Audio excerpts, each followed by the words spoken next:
Tecnicamente, os geradores de luz infravermelha fornecem energia radiante para o aquecimento superficial da pele. Eles são considerados modalidades radiantes porque não necessitam de meio para transmitir a energia. Na prática, o uso do infravermelho na fisioterapia é bastante comum, como explica o coordenador do curso de fisioterapia da Uniara, professor Carlos Roberto. O infravermelho é um equipamento que promove calor superficial, tá? Então, praticamente em todas as regiões eu posso aplicar o infravermelho, não tem nenhuma contraindicação.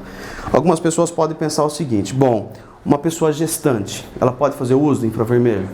Bom, a gente sabe que o infravermelho ele é superficial, ele promove o calor superficial e em hipótese alguma ele conseguiria interferir, né, ou promover algum tipo de aquecimento no feto.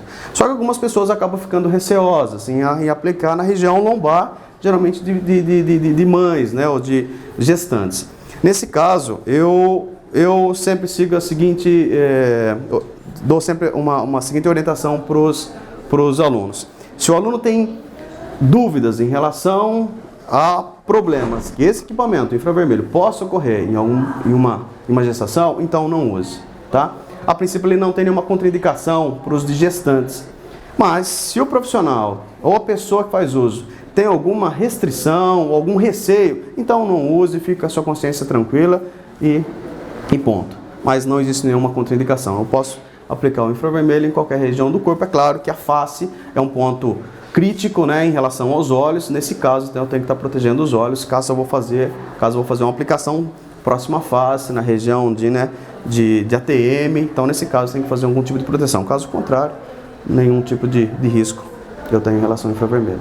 O professor explica como funcionam os dois tipos de aparelhos. Nós temos basicamente dois tipos de infravermelho, né, em relação ao equipamento. Esse equipamento pedestal, né, que a gente usa frequentemente aqui na clínica, e nós temos no mercado também um equipamento menor, que é somente a parte do refletor aqui e um pé, que é chamado então de infravermelho de mesa, que as pessoas acabam comprando com uma frequência muito maior do que esse equipamento, que é um pouco maior. Por ser uma luz que aquece superficialmente, as indicações são várias. Basta tomar todos os cuidados necessários antes da aplicação. Nós temos que tomar alguns cuidados em relação à aplicação dele, que seria o posicionamento do refletor. É importante notar o seguinte, que a lâmpada que está aqui dentro, né, ela tem que ficar paralela à pele da pessoa a ser tratada. Então, como vocês estão vendo, a pele do paciente está posicionado nessa região aqui, tá? E o equipamento tem que ficar paralelo à pele do paciente, tá ok? Essa é a primeira preocupação que eu tenho que ter. Qual é a distância? A distância, geralmente, ela é em torno de 30 a 50 centímetros de distância da lâmpada à pele do paciente.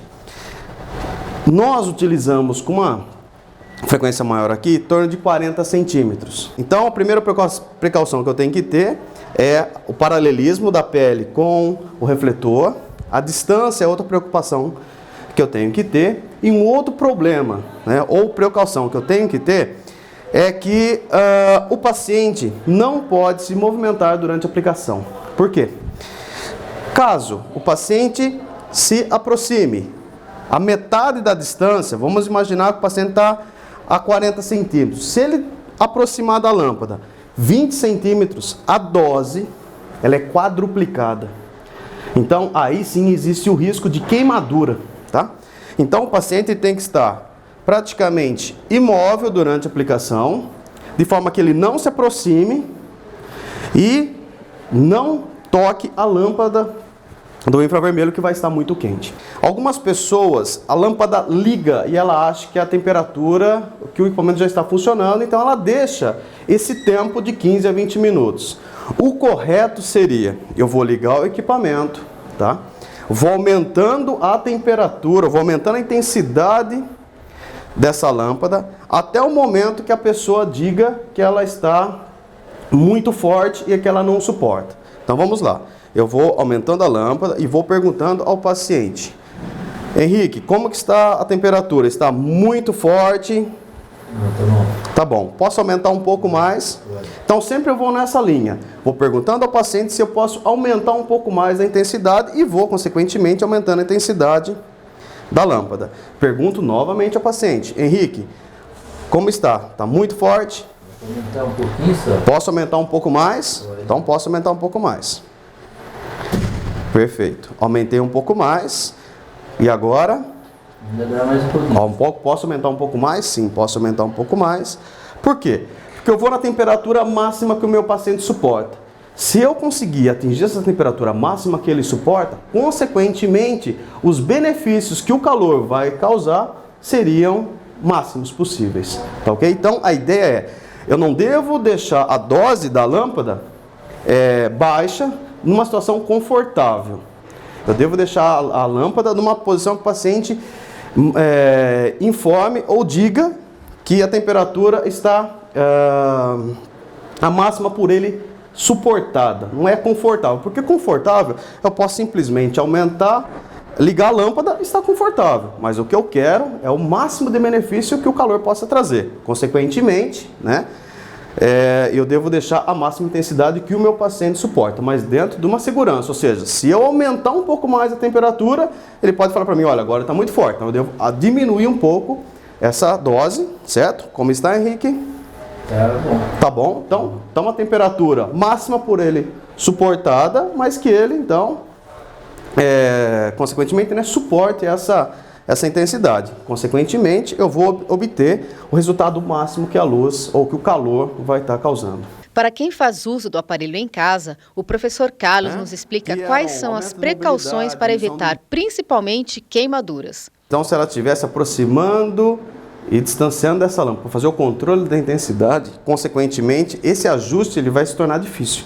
Então, por isso que é importante que uma pessoa auxilie na aplicação e depois dessa pessoa auxiliar, então, geralmente uma pessoa marca onde que ficou a dose adequada, ela marca com lápis ali onde que ela achou adequado, veja mais ou menos a distância que ela está dessa primeira vez, que ela permaneça então, da forma como foi aplicada a primeira vez, que ela permaneça então das próximas vezes que ela estiver aplicando. Então, com isso, eu tenho eu mantenho essa padronização, né, da distância, da dose e tudo mais. Geralmente, as pessoas que usam, elas vão ver que ela vai ter um ponto, né, que ela vai ter uma temperatura que ela suporta, né, está quente, mas ela suporta. Então, uma temperatura adequada. Consequentemente, ela pode ir lá, ela faz um risquinho, né, e uma marcação com lápis, e ela mantém esse padrão nas próximas aplicações. Geralmente as pessoas que usam isso frequentemente em casa têm essa temperatura já,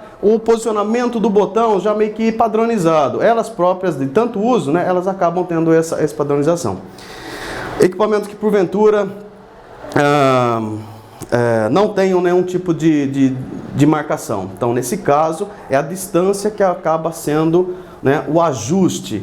Tá? Então, nesse caso, se o equipamento não tem uma temperatura de regulação, então aí eu vou estar trazendo e encostando esse equipamento até achar um ponto de equilíbrio. Mas, geralmente, os equipamentos mais novos, todos possuem, então, um botão de dose, de intensidade. Consequentemente, é com ele que eu vou estar fazendo, então, essa dosimetria. No entanto, pessoas que têm déficit de sensibilidade ou de circulação não podem usar o infravermelho. Quando eu for aplicar, eu devo estar ciente que essa pele não apresenta nenhum tipo de infecção, tá? Bacteriana, por exemplo, tá? Ou então, um câncer de pele, tá? São 2 casos de contraindicação extrema. Algumas pessoas que têm déficit de sensibilidade, tá, em uma região do corpo, ou uma região do tronco, essas pessoas também não devem fazer o uso do infravermelho. Vou te dar um exemplo de uma pessoa que tenha déficit de sensibilidade. Uma pessoa que sofreu um derrame, tá, e ela tem uma paralisia desse braço, tem muita dor no ombro, por exemplo, tá bom? E acaba usando, acho que tem o infravermelho em casa, da avó ou do pai, né? Bom, então deixa eu usar então, essa minha tia que teve esse derrame.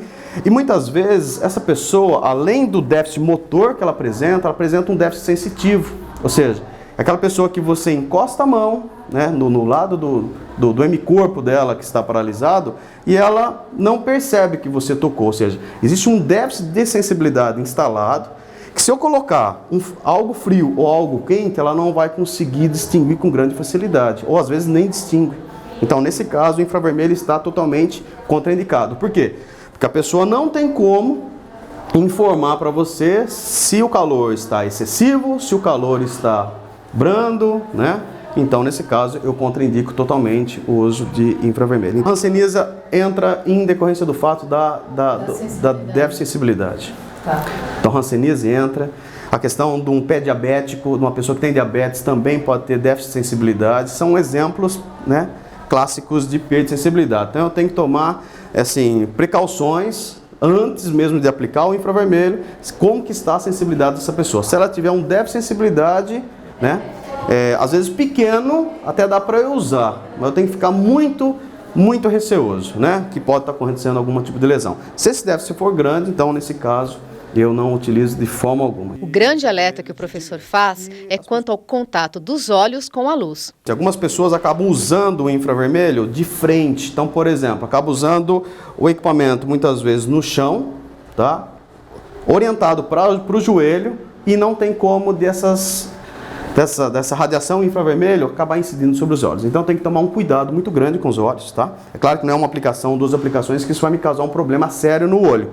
Tá? Mas eu posso ter problemas do uso excessivo, do uso frequente com a retina, né, dos olhos, e consequentemente o que a gente orienta? As pessoas que vão fazer o uso diretamente sobre a face, então que ela vire essa face, que ela não fique olhando.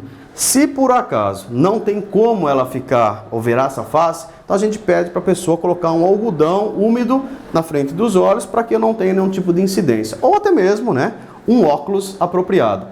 Muitas pessoas acham que um óculos de sol é apropriado. Não é. Nós temos alguns óculos que são específicos para infravermelho e, nesse caso, ele pode ser usado.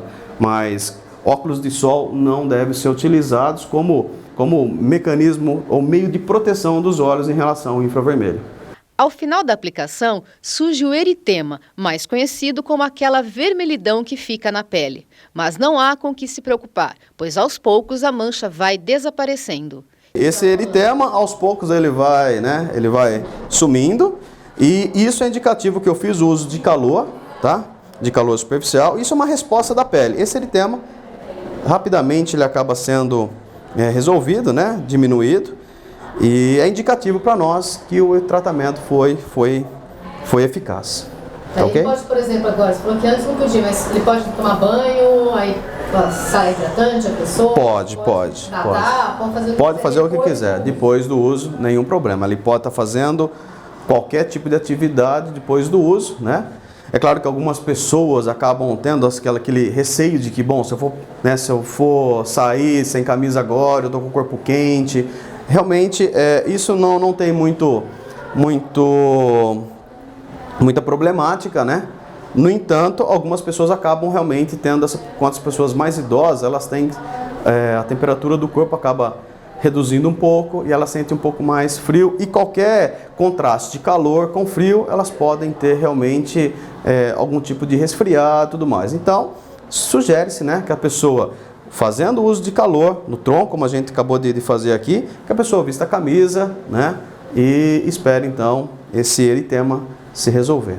E como todo tratamento, o ideal é que todo paciente procure orientação de um fisioterapeuta antes de iniciar o procedimento. A gente usa o recurso enquanto eu tiver aquela alteração instalada. Por exemplo, eu estou com uma contratura, eu estou com a musculatura de trapézio aqui, toda ela contraturado, né? Ou seja, está contraída, ela não relaxa, estou vendo que está tudo tenso. Eu posso estar usando esse recurso diariamente, até eu perceber que existe então uma diminuição desse sintoma. Consequentemente, a diminuição desse sintoma me indica então que o uso está praticamente tendo resultado, e consequentemente eu vou usá-la até o sintoma praticamente diminuir ou cessar por completo. Muitas explicações isso a gente só encontra nos livros, né? Nos livros específicos, especializados. Então as pessoas acabam comprando esse equipamento até mesmo em hipermercados, tá? Em lojas especializadas, levam para casa, mas ele não tem um informativo de como se usa, quais são as precauções, contraindicações que eu tenho. Então eu tenho que tomar muito cuidado, buscar um profissional, um fisioterapeuta que trabalha diariamente com equipamento como esse, passar essas orientações para a pessoa, tá? E consequentemente aí ela pode estar fazendo uso em casa. Qualquer dúvida, claro, ligar para o fisioterapeuta para que ele então possa estar dando as orientações adequadas em relação ao uso desse equipamento.